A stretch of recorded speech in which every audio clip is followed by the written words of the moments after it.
Hey everybody, Nick here from bundleIQ. Today I'm going to show you how to use the bundleIQ Chrome extension version 4.0. We're really excited about this because we overhauled the extension, added some AI functionality, and we released it today. Today is Thursday, June 15th.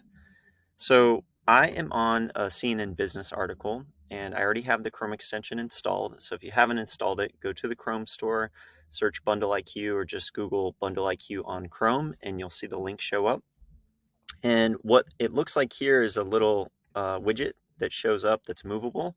So you can move it out of the way if it's in the way for, I don't know, other things that are on your web page.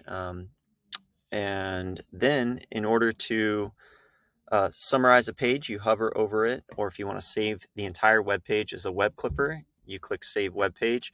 Or if you simply just want to jot down some thoughts and take a note, you can click Quick Note. So today we're just going to click Summarize, so I can show you how with one click you can summarize the entire web page and save that as a note, and then I'll let you save some other stuff yourself. So this is bundleIQ Research, and we have to select a bundle. Let's just throw it in the general bundle, save to bundle, and now that note is saved. So I'll take you over to where that note lives. And see here, bundleIQ Research, click on General, and it's right here. So you can see that this is the summary, and this is the title, and this is the source link.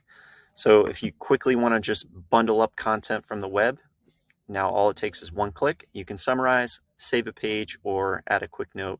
And all of those features have the source link attached to the note body, so you never forget where that information came from. Awesome. Enjoy it, and let us know if you have any thoughts or feedback, and we'll chat soon. Cheers.